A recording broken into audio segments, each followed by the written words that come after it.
नमस्कार, मैं हूं आपके साथ पूनम यादव। बिहार विधानसभा चुनाव में कुछ ही महीने बचे हैं। सभी राजनीतिक पार्टियां अपना अपना जनाधार बढ़ाने में लगी हुई हैं। इसी बीच याद दिलाते हैं पिछला बिहार विधानसभा चुनाव को।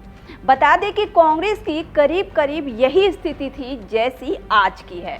तब और अब में फर्क सिर्फ इतना है कि इस बार कांग्रेस ने प्रभारी और प्रदेश अध्यक्ष बदल दिया है, क्योंकि इस बार कांग्रेस ने दलित और मुसलमान पर फोकस करने का फैसला लिया है। बता दें कि उस समय कांग्रेस के बिहार प्रभारी उड़ीसा से आने वाले दलित नेता भक्त चरण दास थे। सीटों के मसलों पर तब भी बखेड़ा खड़ा हुआ था। भक्त चरण दास ने सीटों की कुछ शर्तें रखी थी, तो सोनिया गांधी और राहुल गांधी से सीधे संपर्क में रहने वाले आरजेडी के राष्ट्रीय अध्यक्ष लालू प्रसाद ने उन्हें भगचोनहर दास कह दिया था। आपको बता दें कि बिहार में भगचोनहर जैसे शब्द का इस्तेमाल ज़्यादा होता है। इसका अर्थ बेवकूफ़ होता है। वहीं लालू ने भक्त चरण को भले ही भगचोनहर कहा, पर वो कांग्रेस के लिए गठबंधन में 70 सीटें सुनिश्चित करने में कामयाब रहे। लेकिन इस बार नया प्रभारी बनकर आए कृष्णा अलावरू ने भी भक्त चरण की ही तरह अपने तेवर दिखाने शुरू कर दिया है। उनका साथ देने के लिए पार्टी अलाकमान ने वामपंथियों से कांग्रेस बने कन्हैया कुमार को बिहार भेजा है। कन्हैया ने पलायन रोको नौकरी दो का थीम लेकर यात्रा शुरू की थी। उनकी यात्रा 30 मार्च रविवार को अररिया पहुंची, तो वहां उनके बाउंसरों से पार्टी समर्थकों का सेल्फी के लिए विवाद हो गया।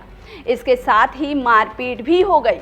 उसके बाद पता नहीं क्या हुआ कि बिना किसी को कुछ बताए कन्हैया ने यात्रा रोक दी और दिल्ली के लिए रवाना हो गए।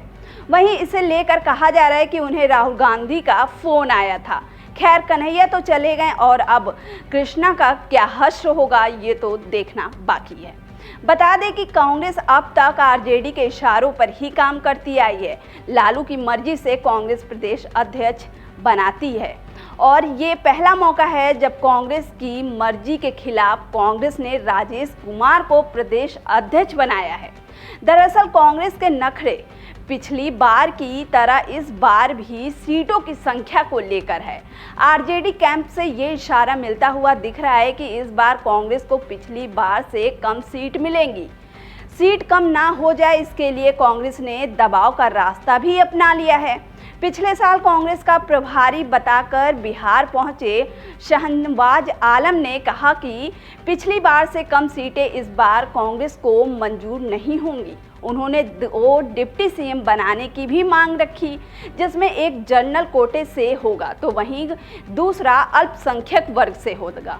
उसके बाद आधिकारिक तौर पर प्रभारी बनकर कृष्णा अलावरू आए। उनके तेवर से अब लगने लगा है कि कांग्रेस इस बार महागठबंधन से अलग चुनाव लड़ सकती है। बता दें कि हरियाणा और पंजाब में कांग्रेस ने ऐसा किया था, इसीलिए ऐसी धारणा स्वाभाविक थी। कांग्रेस ने जब अखिलेश प्रसाद सिंह को हटाकर राजेश कुमार को प्रदेश अध्यक्ष बनाया तो ये धारणा और पुख्ता हो गई है। इस तरह कांग्रेस ने राहुल तेजस्वी की आंखों की किरकिरी रहे कन्हैया कुमार को बिहार में पलायन रोको नौकरी दो की मांग के साथ पदयात्रा पर निकलने के लिए हरी झंडी दी। इसी के साथ बता दें कि पिछले दिनों कांग्रेस की बिहार कोर कमेटी की बैठक दिल्ली में आयोजित की गई। केंद्रीय और प्रदेश स्तर के सीनियर लीडर वहां पहुंचे। दिन भर की बातचीत के बाद तय हुआ कि कांग्रेस महागठबंधन में ही रहकर बिहार चुनाव लड़ेगी।